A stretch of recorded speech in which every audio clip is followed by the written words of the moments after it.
Hello everyone, কেমন আছো সবাই? আশা করি সবাই ভালো আছো আর আমি খুব ভালো আছি। তো তোমাদের সাথে আরেকটা ব্লগ নিয়ে চলে আসছি আমি। তো আজকে আমি কি করব, কোথায় যাব, সব কিছুই শেয়ার করব। তো আমি আজকে একটা জায়গায় যাব, তো সেটাই তোমাদের কাছে শেয়ার করব। তো দেখতে থাকো ব্লগটা।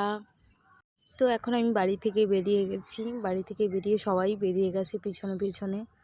তো চলো। তো গাইস দেখো, বৃষ্টির কারণে আমাদের এখানে তো বন্যা চলে আসছে আর রাস্তার কি অবস্থা, কি আর বলবো গাইস, কিছু বলার নাই আমার।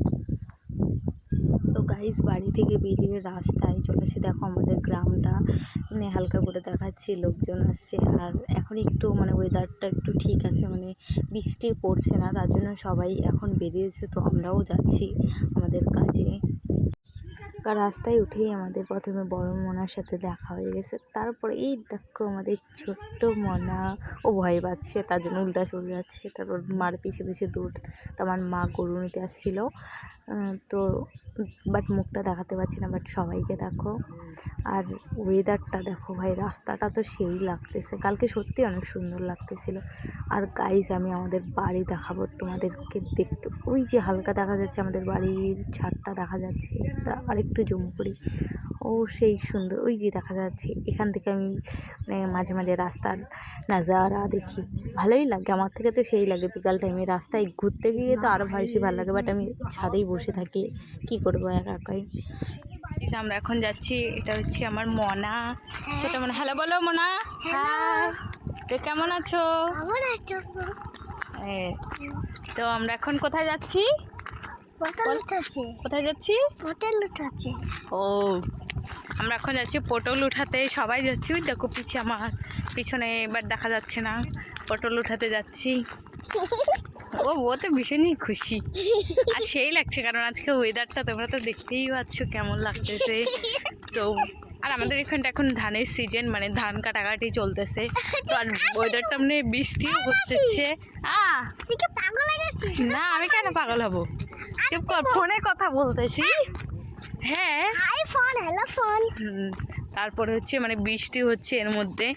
তো এখন সত্যি ধানের যাদের মানে আমাদের এখন ধান উঠিনি, আমাদের এখন খুবই প্রবলেম হচ্ছে। আর কদিন পরে এমনি জমিতে জল হয়ে গেছে, তো এখন আর ধান কাটাই যাবে না। কদিন যে বৃষ্টিটা হবে ভগবানই জানে। তো দেখো আমাদের এদিকে ওয়েদারটা মানে সেই লাগে, গ্রাম বলতেই এটা, এই জিনিসটাই সবচেয়ে সুন্দর মানে। তো গাইস আমি আমার ভাগ্নিকে ক্যামেরাটা ধরিয়ে দিলাম, তো সেই লাগতেছে কিন্তু পিছন দিয়ে, তো তার জন্য ওকে ক্যামেরাটা ধরালাম। আর ওয়েদারটা তো কী বলবো, অনেকক্ষণ থেকে আমি এই কথাটাই বলে যাচ্ছি। তো আমার থেকে তো সেই লাগতেছে, আর পুরো অন্ধকার হয়ে আসছে, আমরা মাঠে যাচ্ছি। আর ওইদিকে কি বলবো, মেঘটা যা ধরেছে। তো আমি ওকে বলছি ওদিকে ক্যামেরাটা দেখা ওদিকে দেখো, ওদিকে কি কালো হয়ে আসছে, সেই লাগতেছে। এদিকে ধানগুলো পেকে গেছে, এগুলো কাটতে হবে, বাট বৃষ্টির জন্য কাটতে পারছে না, সেই লাগতেছে। আমরা এখন চারিদিকে খালি সবুজ আর সবুজ, আর এখান দিয়ে খালি জল। এরা দাঁড়িয়ে আছে, সবাই আসতেছে, দেখো আমাদের সাথে কে কে আসতেছে। আমরা আসতে, আর এই ধানগুলা কেটে নিয়েছে দেখো, খুব ভয় লাগতেছে, পায়ের মধ্যে জোকে ধরলে তো আমার শেষ। এখন আমরা বৃষ্টি আসছে তার জন্য আর যেতে পারছি না, এখন তার জন্য আমরা বাড়ি যাচ্ছি। আকাশটা দেখাও একটু ক্যামেরাম্যান, আর ধানগুলাও দেখাও, ভালো না। এবার বাড়ি চলো, কারণ ভিজে গেলে জ্বর উঠে যাবে, এমনিও 4 দিন ধরে জ্বরে ভুগতেছি।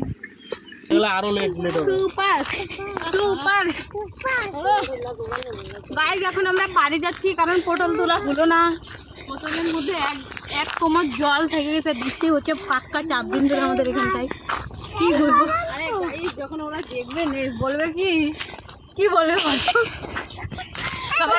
মেয়েটা শুধু নাম্বার 1 কি মিথ্যে কথা বলে, কোথায় 4 দিন ধরে বৃষ্টি হচ্ছে, ওর চোখে দেখছে মনে হয়। রক্ত আর ছানা লাগা কাটে গেছে, বলত কোনো না ভালো করে